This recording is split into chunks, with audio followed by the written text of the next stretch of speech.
Friends, welcome to बाइट पेट्रा। आज की इस वीडियो में हम लोग बात करने जा रहे हैं सीक्वेंशियल सर्किट के बारे में। बेसिकली इस वीडियो से हम लोग सीक्वेंशियल सर्किट के बारे में ही डिस्कस करेंगे कि कैसे वर्क करता है और कितने टाइप्स के हमारे पास सीक्वेंशियल सर्किट होते हैं और वो कैसे वर्क करते हैं। ठीक है, तो सबसे पहले सीक्वेंशियल सर्किट के बारे में जानेंगे। बट वीडियो स्टार्ट करने से पहले अगर आप चैनल पर नए हैं तो चैनल को प्लीज़ सब्सक्राइब करें, लाइक करें एंड शेयर करें। ओके, तो स्टार्ट करते हैं। तो what is the sequential circuit?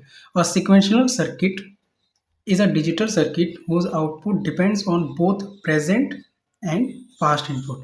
Basically single sequential circuit का जो बेसिक कॉन्सेप्ट है वो है रिमेंबर इन्फॉर्मेशन। मान लीजिए आप कोई सर्किट पे वर्क कर रहे हैं, कोई गेट आपने डिज़ाइन किया और आपने कोई फर्दर उनको कोई इनपुट्स दिए और देन प्रोसेस होने के बाद आपके पास कोई आउटपुट जनरेट होकर आया। ठीक है, पर सीक्वेंशियल सर्किट में क्या होता है, जो आपका आउटपुट आएगा वो बेसिकली स्टोर्ड रहेगा। ठीक है, मतलब उस आउटपुट जो आपका आया वो स्टोर होगा, देन नेक्स्ट प्रोसेस में वो एज अ इनपुट भेजा जाएगा आगे की तरफ। बट वो आउटपुट कहाँ स्टोर होगा हमारा, वो मेमोरी एलिमेंट्स के अंदर होगा। ठीक है, कॉम्बिनेशन सर्किट में ये कॉन्सेप्ट नहीं था, बट सीक्वेंशियल सर्किट के अंदर ये है कि आपका जो आउटपुट आएगा वो मेमोरी एलिमेंट्स के अंदर जाके स्टोर होगा। ठीक है, नेक्स्ट जो हमारा पॉइंट है, it means it remember previous state using memory element like flip flop और लैचेस। तो जैसा मैंने कहा कि जो हमारा सीक्वेंस सर्किट होता है वो मेमोरी एलिमेंट का यूज़ करता है आउटपुट को स्टोर करने के लिए या प्रीवियस आउटपुट को स्टोर करने के लिए। और लाइक हमारे पास फ्लिप फ्लॉप और लैचेस भी होते हैं। हम फर्दर नेक्स्ट वीडियो में डिस्कस करेंगे कि फ्लिप फ्लॉप और लैचेस क्या होते हैं। अभी के लिए बस आप इतना जान लीजिए कि सीक्वेंस सर्किट क्या होता है और कैसे वर्क करता है। डायग्राम में आपको शो हो रहा होगा कि सीक्वेंशियल लॉजिक सर्किट, जहाँ पर हमारे पास इनपुट लेवल्स होते हैं, मतलब जब आप इनपुट भेजोगे देन उसके बाद आपके पास आउटपुट आएगा, देन आउटपुट भी स्टोर होगा, देन नेक्स्ट प्रोसेस में आपका आउटपुट एज ए इनपुट भेजा जाएगा। ठीक है, तो ये बेसिकली वर्क कैसे करता है, देखिए सीक्वेंस सर्किट के अंदर क्या होता है कि आपके पास क्लॉक पल्स होती हैं, मतलब क्लॉक सिग्नल्स के बेसिस पे आपका सीक्वेंस सर्किट वर्क करता है। जब जब हमारी क्लॉक सिग्नल एक्टिव होगी, ठीक है, तो हमारा सीक्वेंस सर्किट क्या होगा, वर्क करेगा। ओके, एग्जाम्पल की बात करें जो सीक्वेंस सर्किट क्या क्या है, फ्लिप फ्लॉप के अंदर आप SR, latches, JK, D flip flop, T flip flop discuss करेंगे। काउंटर्स होते हैं हमारे पास, up counter and down counter होता है, मैंने वीडियो में इसको एक्सप्लेन करूंगा अच्छे से। Shift registers like SISO and SIPO. ठीक है, हम लोग नेक्स्ट वीडियो में सारे इन सब के बारे में डिस्कस करेंगे कैसे ये वर्क करते हैं और ये क्या होते हैं बेसिकली। नेक्स्ट बात करते हैं फंक्शन ऑफ सीक्वेंशियल सर्किट के बारे में कि बेसिकली सीक्वेंशियल के फंक्शंस क्या होते हैं।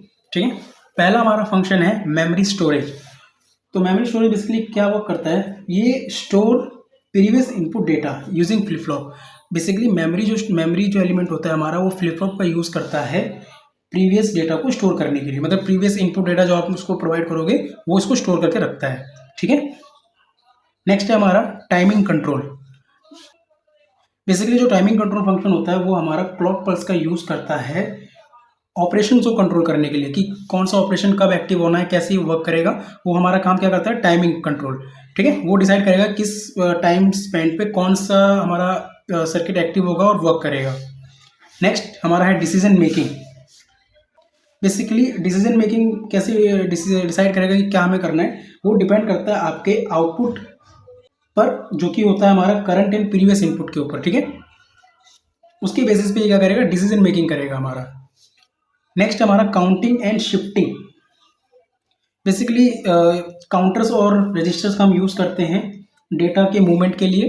ठीक है, जब हम लोग रजिस्टर्स डिस्कस करेंगे और काउंटर के बारे में पढ़ेंगे तब आपको और ज़्यादा क्लियर होगा। नेक्स्ट जो हमारा टॉपिक है वो है हमारा types of sequential circuit. Basically types कितने होते हैं हमारे सीक्वेंस सर्किट के, वैसे तो हमारे सिर्फ दो टाइप्स होते हैं, synchronization sequential circuit and asynchronization sequential circuit. अभी के लिए हम इतना जान लेते हैं क्या होते हैं। ठीक है, तो बात करते हैं पहले हम सिंक्रोनाइज सीक्वेंशियल सर्किट के बारे में। तो इसमें कुछ पॉइंट्स हैं हमारे पास। All element work one common clock. Basically जो सिंक्रोनाइज होता है वो एक कॉमन क्लॉक के ऊपर वर्क करता है। अगर मैं इसका रियल लाइफ एग्जांपल आपको बताऊं, जैसे हमारी डिजिटल वॉच होती है। ठीक है, डिजिटल वॉच में क्या होता है कि हमारे मतलब एवरी टाइम स्पेंड के बाद हमारी जो टाइम होता है वो अपडेट होता रहता है। ठीक है, लाइक मिनट्स हो गए, सेकंड हो गए या आवर्स हो गए। तो उस टाइम क्या होता है कि हमारा एक one common single common clock pulse पे ही वर्क करता है, जहाँ पर ये सारे एक साथ वर्क करते हैं। ठीक है, वन एक कॉमन क्लॉक पल्स होगी जो आपके सारे फंक्शंस को क्या करेगा, वो एक्टिव करेगा और देन प्रोसेस करेगा, देन आउटपुट आपको देगा। ठीक है, output change only at a clock edges. तो बेसिकली जो हमारा आउटपुट होगा कब चेंज होगा, जब हमारी क्लॉक जो होगी वो क्लॉक एजेस के ऊपर ही जाकर वो आउटपुट चेंज होगा। जब हम लोग सिंक्रोनाइज और जरा सर्किट के थ्रू समझेंगे, डायग्राम के थ्रू समझेंगे, तो जो और ज़्यादा आपको क्लियर होगा। ठीक है, more stable and easy to design.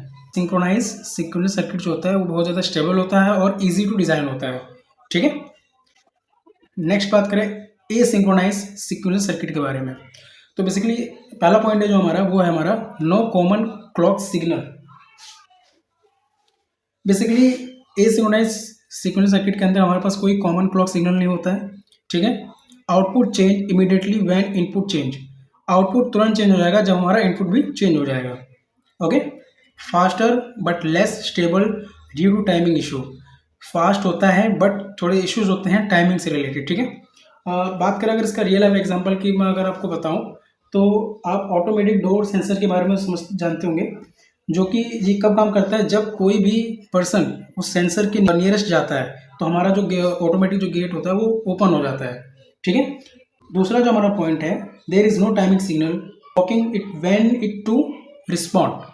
Basically जो एसिंक्रोनाइज सीक्वेंस सर्किट होते हैं उसमें कोई भी टाइमिंग सिग्नल नहीं होती है, इसलिए बोला ना कि नो कॉमन क्लॉक सिग्नल, मतलब वहाँ पे कोई टाइमिंग नहीं होती है हमारे पास कि कब इसको रिस्पॉन्ड करना है।